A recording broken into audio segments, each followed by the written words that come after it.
Solange. Good How are you morning. doing? I'm doing great. Good. How are you doing? I'm good. Thanks for asking. Thanks for having me. Thanks for coming on our show. Oh, Absolutely. No, I appreciate you coming out here and giving me a platform yeah. to. Well, I know. So there's a lot of advertising that people do and marketing, but one thing that I never really get to see is the stories behind the owners of the business. And there's Mm, always a story. Yours is a great one. I know we've talked a little bit already. And I'd like to be able to allow you to share your story and let people know the person behind Swamp Girl glass blowing, right? yeah, So yeah. absolutely. So first, before I start asking you some questions, I want Okay. to kind of introduce you to Okay. our audience. And you have your resume Yes. online, which everybody can see. But I want to highlight just a few things that kind of stood out to me as pretty impressive. Um, so work and production experience. You have on here assistance in the production of Glass Eyes for Mm. Tim Burton Robot, Oh my. the Yeah. movie, right? Yeah, gosh, that was a long time ago. I was still in grad school, and Okay. my instructor was hired to make the little glass eyes. So it wasn't me making it. I was there helping him in the operation. Well, still, that's pretty It, to be involved, I guess, in that kind of it was production. that, you live in Los Angeles, you kind of run into those kind of situations. But That's good. yeah, there's so many things that go on in those kind of productions. People don't realize like all the ins and outs and different types of craftsmen that get involved, and that Yeah. was just, it was just a little blip of a thing to do. But I remember at the time like, wow, this is so cool. It sounds like it was fun. Yeah. Yeah, it was fun. And then also around the same year, Deepwater Horizon Response. Tell me about that. What did you do? So that was more of a show. Everything on this resume is all just artist resume. Okay. So it's not necessarily like my work history. It's my work history as an artist. Okay. So that was just a title of a show. Gotcha. And most of the shows I've been involved in, and what most people are involved in as artists, are collaborative or mixed artists, mixed shows. So I was, again, one of many in a gallery showing. Okay. So Yeah. Well, and I think that's probably one of the biggest things that I'd like to draw out of this is you're an artist at heart. I mean, you are an yes, artist. yeah, And that goes beyond just what you do here in the business world. I mean, it's very different. yeah. So, okay. It's a different world, and I wish they would teach more business side to when you're learning how to be an artist, when you're in school. Because I mean, I think for any profession, if you don't learn how to be a business, treat yourself like a business, it's very small chance of sticking with it. And I had to learn the hard way, Yeah. you know. But yeah, it's a different world for sure. Okay. And then some of your solo exhibitions, look like this was some time ago, but across California, the Bronx, New York. So, And I haven't updated that. You get to a certain point where you're just like, ah, it's enough. You know what I mean? But yeah, I was fortunate enough to be able to do a mural. This had nothing to do with glass. It was actually when I was first starting glass. But I did a mural in a elementary school, which was pretty cool. I put out the design, they accepted it, and then part of the imagery was gathering children's vision of the subject, which was, what do you want the world to look like when you grow up? And so I still have this stack of papers. I love it. And it's just images of what they wanted. It could be Robot Man, or, it's a child's imagination. right. So in the imagery, we created the world, and from the world, all these little images were pouring into it to create it. And I Wow. actually had a lot of the older kids, help me paint the imagery. Sounds like fun. Yeah, it was pretty cool.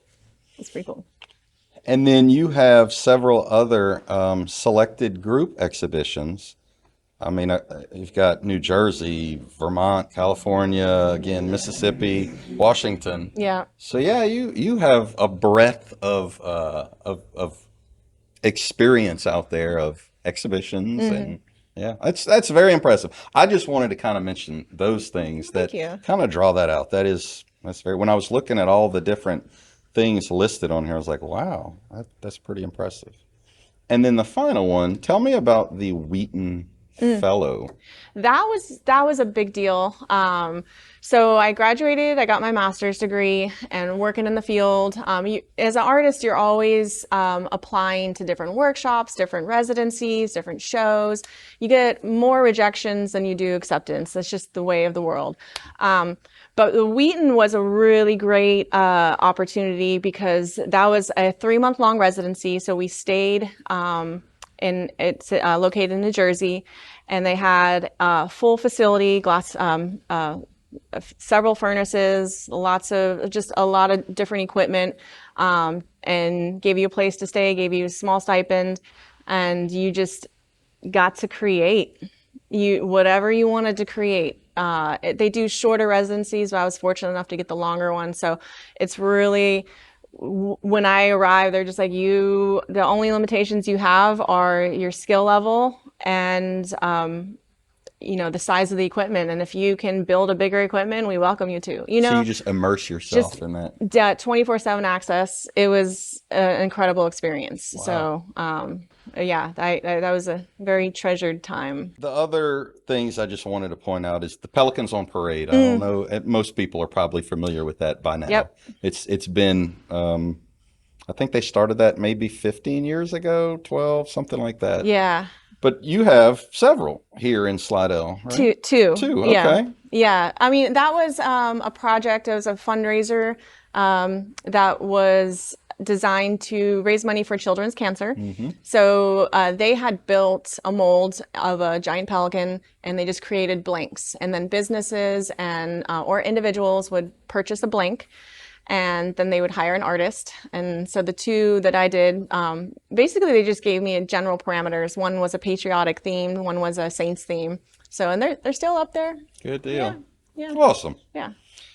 Well, other than that, Solange, I want you to kind of just tell me a little bit about yourself, maybe outside of the business, and we'll get into that in a little bit. Yeah. But who are you? What's your hobbies? What's your maybe background? And Um, that's a big question. well, yeah, that's right. So, I mean, obviously to the core of an artist, always finding a way to create. I did take the school route. I went to college, did a bachelor's and a master's, and I always tell people you don't have to do that to be an artist. It really just trains you how to write, how to think, how to, learn how to jump through the hoops of filling out forms and applying to these things. These are all the things you have to do for success, ideally.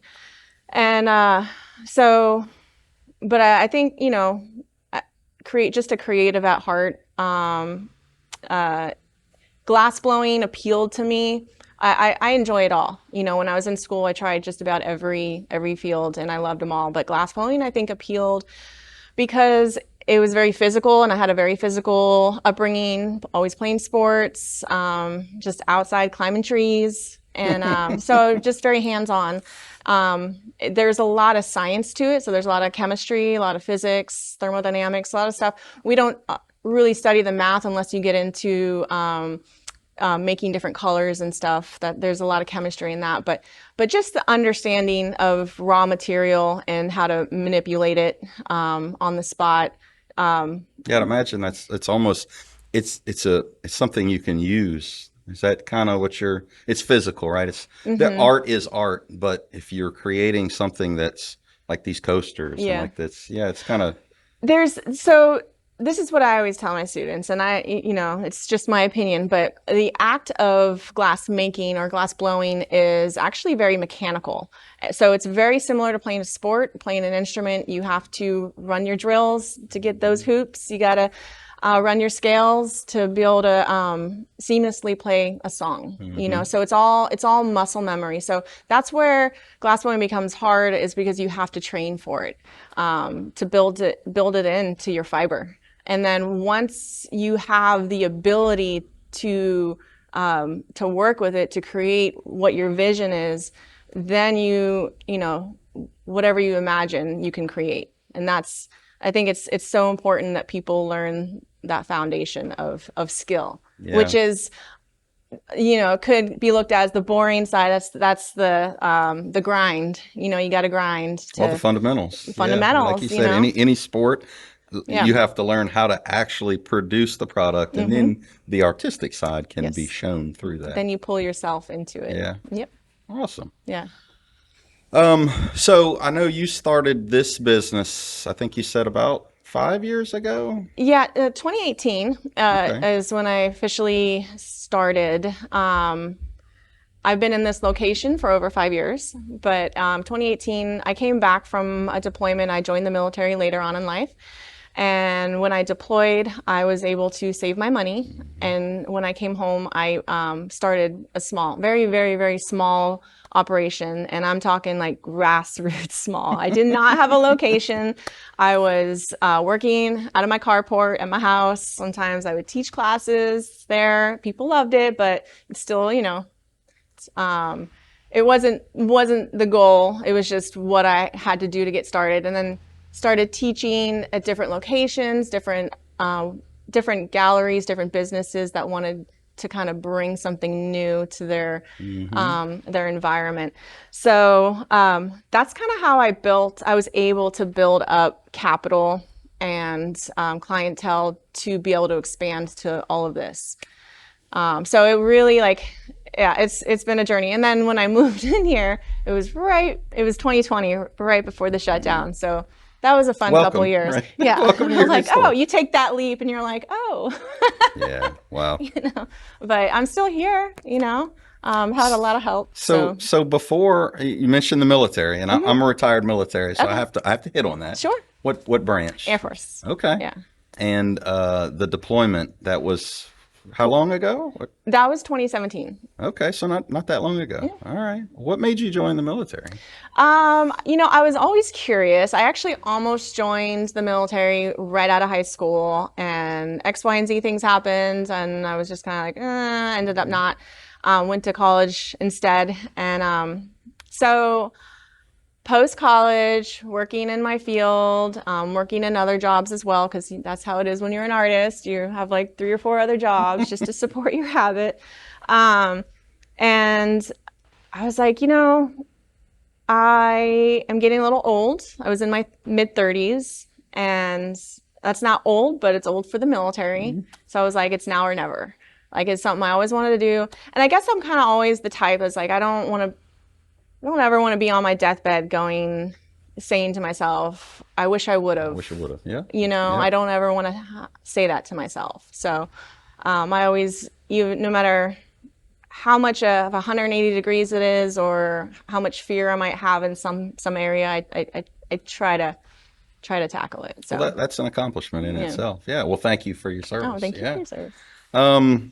So military, you didn't want to make a career out of that. So you left the military. And then that was 2018. So now you're here, right? So Correct. tell me about before that, kind of college years, maybe growing up. What's your Where do I background? come from? Yeah. That's always a funny conversation, because I was born here in New Orleans. And my mother's family has been here a long time. My father's East Coaster, New Yorker.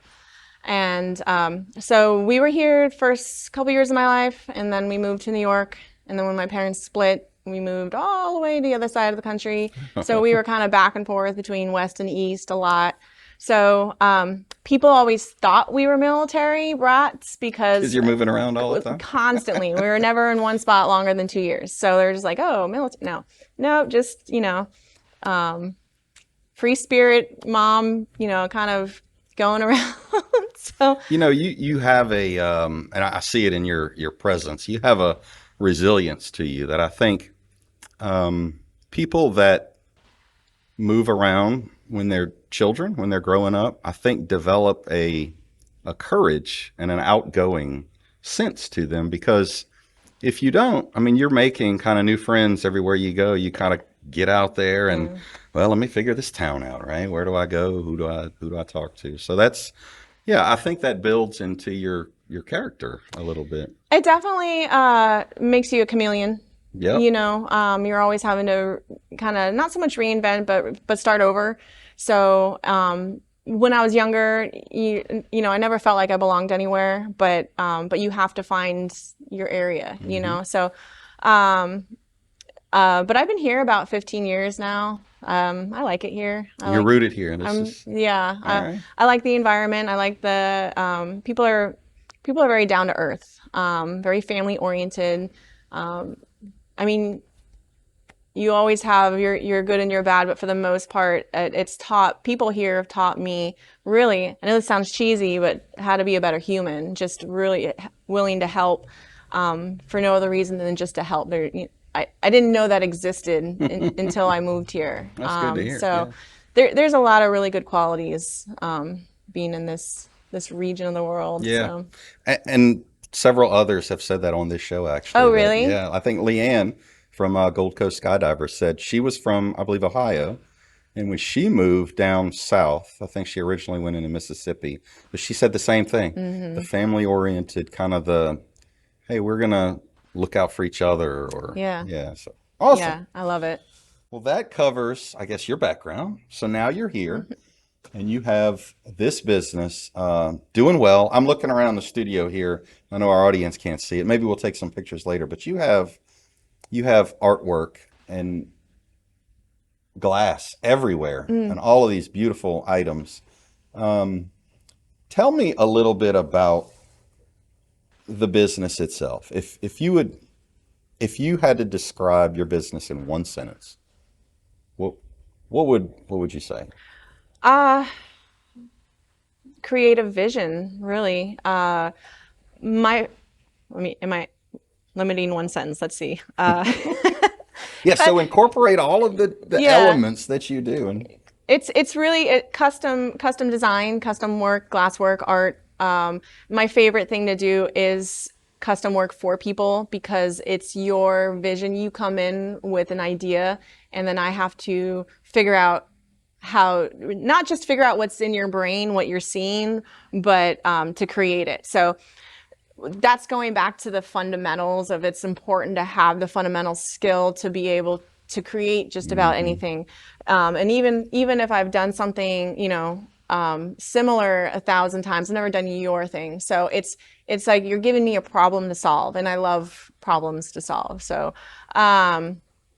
it's I guess the easiest way to explain would be, custom glasswork. okay, taking vision and turning it into, Yeah. that's okay. So and I don't know if you have any competitors. If you do, what differentiates you from your competitors? Yeah, I mean, there's always other glass artists out there, and there are other studios in New Orleans and Mississippi, but I guess I don't ever really feel like I'm in competition with them, because I'm me. Who I am, what I bring to the table, and I am not always the right person for you, and that's okay. And that's when I recommend somebody, you should go check out so and so. They're specialized in this area. They're, I can do it, but you're gonna get, So I do a lot of things. The custom work with lighting design, home decor, sculpture. I teach classes, and then when I have time, I make my art. But it's I always tell people this, it's kind of jokingly, but it's not really jokingly. As a business, you're selling yourself. So yes, I can do all these things, but there's a lot of people who can do what I can do. So when I have a client, I'm building a relationship with them, and we may not be a good fit, but if we are, then that's somebody that I can build trust with, and a shared vision. And so I find that I think what I attract most is people who are attracted to my personality and this mixed with the skill. So Yeah. that's Okay. so that's Yeah. kind of why I feel like I'm not really in competition, because I'm always going to be me. I'm always going to add that to the table, and I'm the only one of me that I know of. Yeah. So I know. Absolutely. So you interact with everybody that comes through your door? yeah, the business ebbs and flows. So there's busier times. I wish I had more help, but there's definitely times when it's so slow. It's like I can't justify the paycheck. I'm not. My business isn't like thriving that much. So most of the time it's me, and I kind of want it to be like that. Like, of course, I want my business to succeed and grow, but I like it to be on the smaller side, because if it's not, then you just become a number. And like I kind of, I might be working next door and somebody comes in, and yes, it's interrupting my flow, but that's okay. Like I'm here, I'm here to talk to you and find out what you need. And so that's important. If it's just a third party, then there's something lost in communication, for especially when it's something that's so personal, that we're creating. So Yeah. I know there's a bunch of places that you can call, and it always frustrates me when you get an employee, or whether it's somebody working a cashier's desk or whatever, and they don't know. They're like, well, I have to get with the owner and get back with you. So I mean, but there's a balance, right? So if you get to a certain point, yes. but I think in your business, and tell me if I'm right or wrong, like you said, that personal connection with you is really what people are coming in to. They're not just coming in to buy something. Yeah. I wouldn't think. They're buying something unique, something that's connected to you and them. So yeah. Yeah, because I mean, if you're buying an ornament, I mean, like I said, there's a lot of people who can do that. So they want to, and they do. I get people asking me questions all the time. So they want to know about you. They want to know where you come from and what's your history, and so it means so much more. Yeah. When you started, and you talked a little bit about it, but what would you say was maybe the most difficult part of starting this business? Anything from financing to advertising to the facility, materials, equipment. Gosh, kind of all of the above. I mean, it all boils down to money, everything kind of does, in a sense. Having the capital to purchase the tools that I need to make the stuff. Like that's the most important thing. This gallery is incredible. It's such a luxury. It's not as necessary as my equipment. I need my equipment to be able to create this stuff. Right. So having the capital to purchase or build the equipment, and then having the space, right? You got to have the space for the equipment, the right accessories. I'm hooked up to a natural gas line, and it's commercial gas line. It's not home, so I need enough power. Right. So there's a lot of little elements. If you don't have the capital, you can't. Yeah, it's a barrier to entry, right? It is. Yeah. But even before that, like I knew I always wanted a shop, but it was so daunting, the money part. Like I said, going back to like, if it weren't for the military, which was so funny, I went 180 degrees away from art, only to come all the way back. And it was because of that experience that I was able to start a business. I had that seed. But before that, building the skill to be able to produce, knowing how the equipment operates, knowing how to fix the equipment. So there's a lot of information I had to build up to be able to have this. Because you can have the tools and the equipment, but if you don't know how to make it or maintain it, Yeah, you're wasting your time, right? Burning money. if there was one lesson that you learned that you would pass on to a new business owner, not necessarily this type of business, just any business, what do you think that would be? The hardest lesson you learned that was like, man, I wish somebody would have told me that. I think for me the most important thing is don't give up. You don't stop. You're gonna ebb and you're gonna flow. If you really want this, you have to take the good with the bad. And from what I've seen with other businesses or other artists, it's only when you stop. That's I don't want to use the word failure because failure is not always a bad thing. Failure can be a good thing. But like if I stop doing this, then your journey's over. It's over. That's Right. the end of the story. So to me, that's the most important lesson. But I kind of was never going to stop. So I don't know. I think an understanding of finances and bookkeeping for me is the hardest thing. I can do it, but my brain just doesn't operate. Like I'm gonna figure out so many other things to do, to avoid it. But Well, that's not the fun part, right? It's because here's the bottom line. I don't care about money. It's not what drives me, so, and so I've learned, again, the hard way, but the importance of hiring other people who are good at that. It's like people trust me to know that I know my stuff, and they're trusting me with their vision. So learning how to trust people who are good at the things that you're maybe not good at. So I've done that. I've hired a bookkeeper and, It's a good lesson. Yeah. Yes. like know when to let go. Yeah. Know when to hold on, to never quit. But know when to also let go and delegate. Yeah. And trust somebody else to do what they're good It's at. hard. Like you That's said. hard. Yeah. Because you want to do it all. You're do. like, man, I've got this and I can do it all. It's like, I'm smart enough. I know I can do this. Like, yeah. no.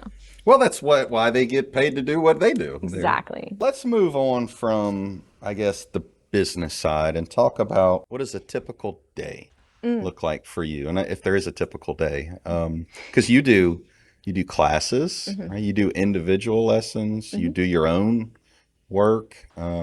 Yeah. So kind of what do you wake up in the morning and you're like, okay, what's on the schedule for today? Or all right. Yeah. I mean, every day is a new day, honestly. I mean, I have, these orders I have to complete, or I might have a student here or there kind of intermixed in the day. So, or customers come in and out. So I can have a plan. It doesn't ever usually go the way that I plan, but, so there's a lot of things, kind of a lot of irons up in the air.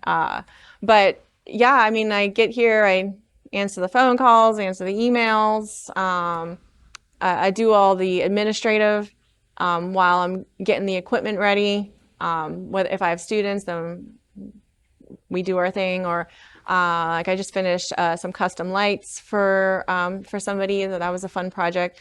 So I do all that, and then midday about 2 p.m.-ish. I have family responsibilities too, of course. It's not all about this. So taking my mom to the doctors or whatever, and then from here go to my other business. So I'm constantly You're on the go. juggling the two businesses, and then in the evening, one of my jujitsu is like my main big hobby. So usually I'm doing that in the evenings, or I have choir practice, or I go to church kind of groups, So there people are always, when are your days out? I'm like, well, pretty much fill every day and every hour. You don't have much idle time. It doesn't. I don't like to idle. Yeah. But it doesn't mean I don't have time for you. It just means that I have to kind of move things around. But it's not very often that I like to sit still. Like I just not for very long. So. Well, that normally makes a successful person. I've noticed is people that want to, they have drive. Yeah. And not necessarily a drive for a personal reason, but a drive just to do something. Like you said, you have your spiritual side, you have your family. Yeah, I mean, to fill in all that and still run this and still have jujitsu as a hobby. I mean, that is a Yeah. pretty, Well, that's part of my health plan. okay. You Yeah. know, like you have to, I'm not a gym person, never been a gym person, but I was always into sports, right? I would rather be in my backyard doing something. Functional. Yeah, Yeah. right. Yep. Yep. So jujitsu is, oh yeah, I mean, it's self-defense, but it keeps me strong. Yeah. And That's pretty impressive. That's a full schedule. When you started off, you mentioned earlier that you kind of started at home, your own equipment, garage, driveway.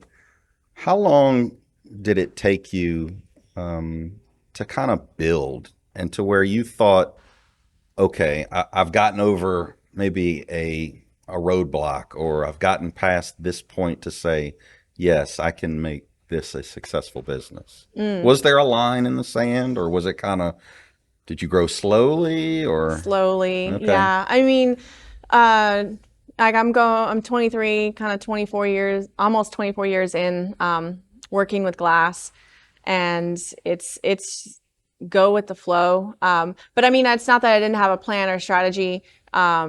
I thought I did, you know, Plans thought I change, right? did. Yep. But from start to like on the business side, from when I have this equipment and now I have this building, that it was 2 years. 2 years. I wasn't expecting to find this. It's hard to find the right facility for what I do with the equipment. It's very kind of industrial, dirty in a sense. This building before me was a four-wheeler shop. So this is when I found, mechanics and artists, we're kind of very similar. We have our showroom. And then you have where the work gets done. Yeah, the dirt. Yeah. That's Yep. the dirty area, and that's perfect. So mechanic shop and showroom. That's basically what is perfect for a glass blower. So 2 years, so you 2 years in the glass blowing from when you started doing it at your house, like you said, until this. Mm-hmm. Wow, I think that's fairly quick. It's fairly quick. I wasn't expecting it. And this place just really, right place, right time, right landlord. He's been amazing. Even during the COVID time, you know, it was like expanded, spent a lot of money in expansion, and then, you know, Close your doors. No, Nope. you know, Yeah. and people only knew me at the time as an instructor. So, and classes for sure weren't happening during Right. COVID. So, they didn't know, oh, you actually make others. So I hadn't pushed that out there. And, so that was a hard time. And I was one of the fortunate ones that had, some amazing people backing me. You know, it was like, he wanted me to be here. He didn't want the business to fail because of that. And so we worked out, you know, how we could make it work for both of us. You know, make a piece of art for this thing, you know, using my skills to really like help with the community, you know. Yeah. So if somebody, you know, we have an award or something, I was able to make something more. Here's a sculpture.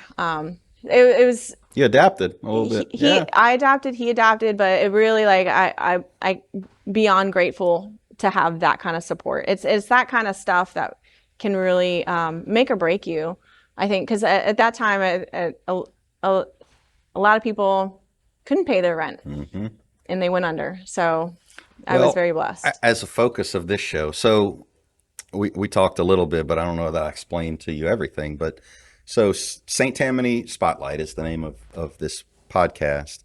And those are the kind of things that we want to highlight. Like this area, Saint Tammany Parish in particular, but a lot of Louisiana, that type of people, like you said, your landlord working with you. I mean, we want each other to succeed, right? Yes. We want a good economy in our parish. And so, yeah, that's a great point. You know, they adapted to the situation that nobody really had any control over. But you got to make it work, and you got to work with people. Absolutely, absolutely. So Good stuff. I've been fortunate to be surrounded by good people. So. Yeah. Okay, now I want to get into the glass blowing itself. Okay. So talk to me about like how does that start? So you have this big block and then and then it turns out to be something like this, right? How does that Right. So it's actually raw. I mean, I do actually cook glass like a pot of gumbo. So we start with raw material, and I buy the recipe already made. So it's like a seasoned packet, but a big bag. It's silica, soda, lime, and there's other components, but that's basically the major part of what it is. So it's actually a white powder. I buy it pelletized, so I'm not breathing in the powder. And then you crank up your furnace to a high temperature. For the stuff I'm using, it's about 2,200 degrees. And then throw the material in. Like I said, it's that raw material, that powder, pelletized powder. And it undergoes a change as it cooks and becomes clear, what we call clear glass. Now you can make it colored. You add other elements to it, different metals, different oxides to give it different colors. Okay. I don't do that part. One day I would love to, but it's much more efficient just to make the glass? to have other companies make the color glass, and then I order it from them. And Gotcha. it's all specific. That's one thing that people don't realize is not all glass is the same. So it all has to be in range of the expansion rate. So coefficient of expansion. So the cookware, your baking pan is not the same glass as this glass. Right. So we can't mix them. So yeah, This is maybe where some of the education came in class, or in school, yeah. Absolutely. Well, there's that, but yeah, I mean, just being in other environments where you have to learn all this stuff again to be able to maintain. I had to learn how to weld to either fix or build certain equipments or tools. You have to learn a little bit about electricity. So when you're wiring things up. Now, if it's a big, like I didn't do my house, even though that's very basic. I'm like, I'm gonna let a professional trust. It's the trust that's right. part. But there are a lot of things that you can learn and Yes. do on your own. Yeah, you kind of. So you have the glass. So it's changed from the raw materials into the glass. And then what is the process, and maybe there's a bunch of different processes, but how do you actually make it into whatever you're making it into? Yeah, there's a lot of different processes. So anything blown work is you actually are using your breath to shape the piece. So that we use a blowpipe, and there's a hole that goes all the way through the tube. And what we call a gather, you basically wind up glass on the end of the blowpipe, and you shape it and cool it in certain areas. You put air into it, and it expands. And for sculpting, for something like the flower, that's not blown, that's just solid sculpted. And that's where I'm taking hand tools, and I'm actually pinching and twisting and turning and cutting. Shaping it. Yeah, like you actually do cut glass. So there's so many techniques to achieve what are you trying to achieve? And then there's a lot of ways to tackle that. But I try to follow more of the traditional Venetian methods. Obviously, I'm not Venetian, and I didn't grow up learning that, so I can never claim it. But I have the highest regard and respect for their very clean methods of working. So that's what I try to use in all of my practices. So I'm just thinking that the only time I've actually seen glass being blown is I think Colonial Williamsburg. We went there one time. Okay. And it was, I don't know if you've ever been there, but it's historical, and they have all the trades crafts.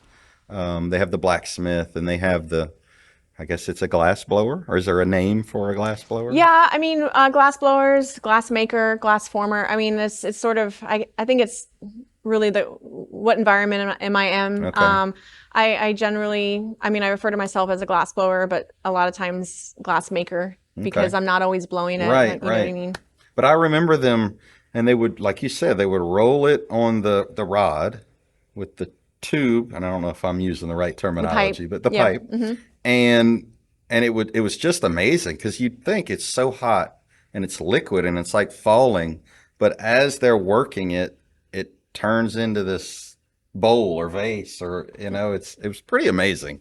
It looks like magic. It does, yeah. And that's, I tell all my students that, like, once you start to learn really how it all works, it kind of takes the magic away, but it doesn't. It's still pretty incredible. Yeah. But that's, again, where the muscle memory kicks in.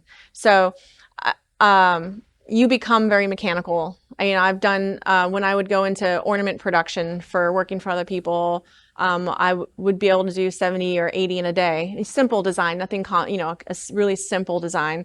And I wouldn't remember a single one, and that's just, because when you're working the glass, yes, it's very hot. It's, 2000 plus degrees. So it looks liquidy. It's not a liquid, but it's moving like that. So you're having to balance it. But within a minute, I've never actually counted, but in less than a minute, it starts to solidify and it becomes a rock. You can't do anything with it.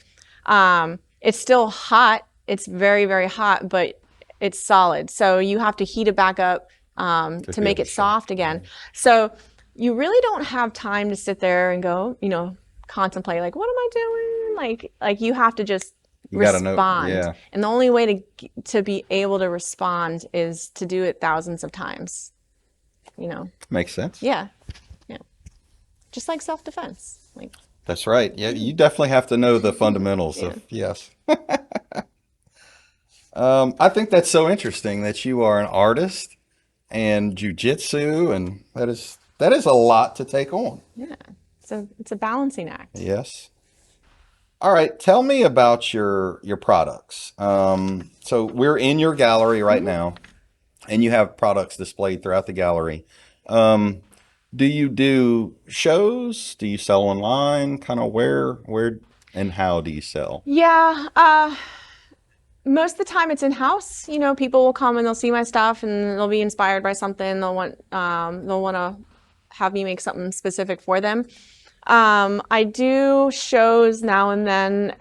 It's not as much. You have to find, I hate to say it, but you have to find the right market, right price point, market demographic. So I had to learn that one the hard way. Some of these markets, people are just looking for music and food, so it's a long day, long process of lugging stuff, setting up, to barely make a table fee is hard. That's a hard one to swallow, especially when you have a big overhead, and I could have been here. Right. So that's a balancing game, figuring out what's the right areas.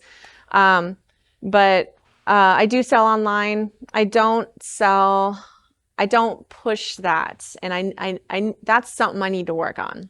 That's something that is a hard one for me to swallow, but I need to hire somebody to do that for me, because that's a whole, that marketing game. Especially, yeah, it's in today's world. I mean, so many people just want to push the button and Yeah. I see it and bring it, let me buy it. Well, and understanding all of the SEOs and stuff is like, it's not hard, but again, it's the same with the bookkeeping. It's like, my brain just doesn't operate that way. I want to be making something, So I do have a website. I do sell online, but I don't sell a whole lot again, because I don't make much of a presence, but that's going to change. But you want to. I do want to. Okay. Yes. Yeah. Well, maybe we can. Yeah. I thought I read on your website, and tell me if I'm wrong, that you don't like mass produce things and then sell them. You sell Correct. Orders, things that Made to order. Made to order. Okay. Yeah. Yeah. So I don't stock inventory. Right. Okay. And it's just a different game. And maybe once I start doing more online orders, that will change. But for the most part, it's like I might 1 month sell a whole bunch of coasters, but if I make thousands of them, and so yeah, it's a balance, right? Yeah. It's a game of balance. Yeah, I definitely did not understand when I started my website, the SEO and just the building of the website and trying to get that presence online, which was why I actually started this podcast. Was hopefully people can see this and hear us talking and say, yeah, well, I'm interested in a piece, a ornament or a vase or whatever, and Yeah. let me call Solange. Yeah. But, yeah. Absolutely. Or You, try it yourself.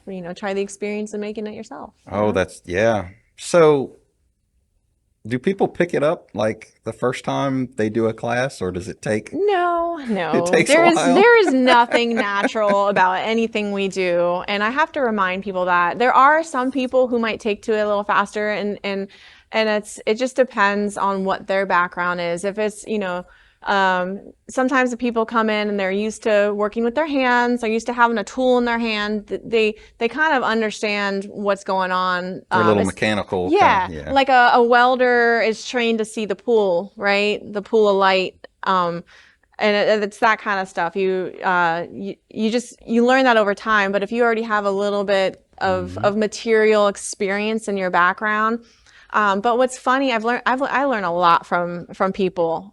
People teach me every day.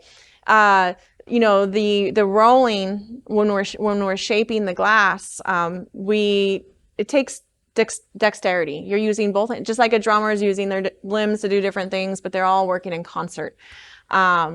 Surprisingly, people who type a lot, that will translate to this, or if you played piano. So if you're used to moving your digits, that kind of helps you with the balancing act. Interesting. Because the glass, right, if we just hold the pipe with the glass on there, it's going to drip. It's going to fall. So you have to keep it in constant movement. So people teach me all our video games. That one was, yeah. That translates too. So, Really? Well, yeah. So a lot of my friends play some of the popular games. I can't think of any of them because I can't play them because I cannot get my thumbs to work like that. Right. Like I'm a good shooter with a rifle, Right. but some of those games, like I'm all over the place. My friends laugh at me, but yeah. Yeah, I was never good at video games. Yeah. I mean, 90s, so I had the first Nintendo, and we had Atari too. So I grew up with that, but I wasn't. Right. I would rather be outside hanging from a Yep. tree.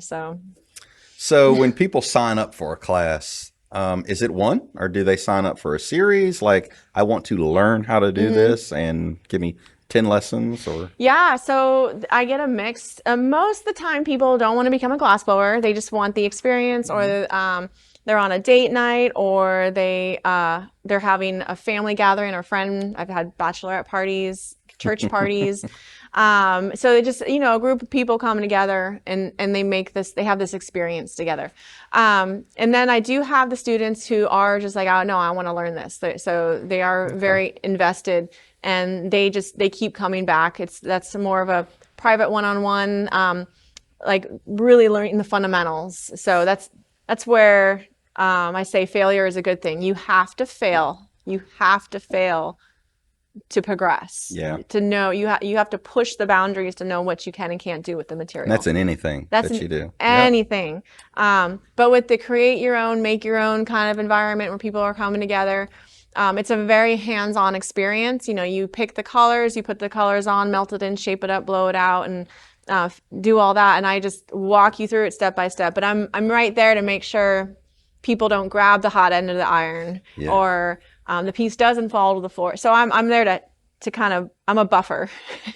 So I'm picturing at those events, there's probably a lot of like 8-year-old ashtray, little devices.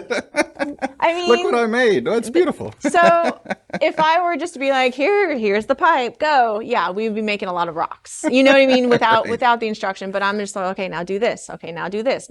So I'm literally there to guide them for success. The fundamentals, it's like, all right, this is what we're doing. Now do it 1,000 times and struggle through it. and get good. Yeah. At the fundamentals. You really are. It sounds cheesy, but you really are building a relationship with the material. So, and yeah, you have to put the time in. The other kind of area that I wanted to hit on was community, community and networking. And I think they go hand in hand. And you mentioned some things you do in the community. If you can talk a little bit about some of those things, events that you do. Yeah, I'm part of Keep Slidell Beautiful. Right now I'm the president. It's a nonprofit. So we're all volunteers, but we work very closely with the city. And we wouldn't be able to do what we do without the city's help. But we do beautification projects. So, whether it's replanting trees or flowers in certain areas that are public. We're about to do a big project on one of the freeway entrances. So all the signs that come into Slidell, they were all done by Keep Slidell Beautiful, but way back in the day.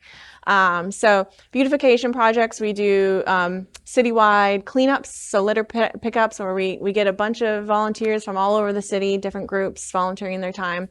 It's pretty awesome. We'll do Christmas light setups on Front Street, recycling events. We're getting back into the schools to educate. You got to teach them young. You got to put it in their brains the importance of not being wasteful. We live in a disposable society, absolutely. so it's really just a mindset that's been shifted. My mom tells me about my grandfather who would pound out nails straight, but he grew up in the Depression area. Those so nails were valuable. yeah, or Reusable. I'm sure Yeah. I grew up with that kind of mindset of collecting jars, because we use the jar. So we don't always have to do that, but just the importance of like things have value, and even if you can no longer use it, they might have a use to something else. So again, it's just working to shift kind of a perspective in our community. And I love it. I love being a part of that group. I wish I could do more. Again, it's a balancing act. It is volunteer time, but we have a good group of people who are very dedicated to it's the little things that add up. And the more people that get involved to do the little things, it really makes a big difference. Yeah. So. Well, good. Yeah. So keep Slidell beautiful. In the schools, that is a big deal. Yeah, because if nobody's talking about, they're gonna do, I guess, what society likes to do, and I'm done with that. Let me throw it away. It's not my problem anymore. Not my problem. Out of sight, out of mind. Yeah. It will become your problem later down the road, and that's sort of so. And the kids will end up teaching the parents, because if the parents are not used to recycling certain things, or the kids will get on them. Good. So it's Well, good for you. That is pretty impressive. Yeah. I mean, of all the things you have going on, you're still volunteering with. It's important. I mean, we all live here. Yep. This is our home. So, just trying to do our part. Well, Solange, that is all the questions that I had. But I want to give you the opportunity to talk about anything maybe that you wanted to talk about, anything you would like our audience to know about you or Swamp Girl Glassblowing. I mean, we talked a lot about Swamp Girl glass, which is my world. But I guess I would like to talk about my new business. Okay. I have a business for engraving, so I'm very excited about it. I was able to take over a friend of mine. They had a small engraving business and really high-end equipment, really, really nice laser equipment. And so that was important to me, to find a balance from the art world, because like I was saying, it's very topsy-turvy. Sometimes it's really good and sometimes it's really not. And so that kind of has helped balance out, but do a lot of, again, custom personalization. So I still get to pull my creative, my art side into designing on the programs, and then and etching it into the material, whether it's any kind of material. Just about anything. Not doing metal right now. I mean, I can, but we specialize more in the powder coat, this kind of stuff. All the tumblers. And Which those are big now. Everybody these has are a. big, yeah. And it's nice. It's like it's cut into the powder coat. So coffee cups, yeah, all those Stanley cups, coasters. I'm doing hats right now with the leather Okay. designs. Yeah, all kinds of stuff. It's exciting. It's a different avenue, a material, different game. Everybody always says business is business, and kind of, but not really. Like art business is not like the Swamp Girl is to me is very different than the engraving business. You know, it's a different Probably a different clientele a little bit. different clientele. The orders, you know, can vary to, you know, few to massive amounts, you know. So Yeah, you could do a whole baseball team with that yep, and the team name and everybody's exactly. name. Yeah. Yeah. So yeah, it's a new thing. It's something that I started this January, and just learning new equipment, learning new programs. I kind of was doing that on my off Your time. spare time, huh? And Okay. so now, yeah, that's why I was saying when I leave here, that's usually when I go to my other business and take care of the Wow. orders and stuff. So And the name? Oak Down Creations. Oak Down Yeah. Creations. Okay. Working on a website. Again, Okay. that's where I'm like kind of pulling my hair out.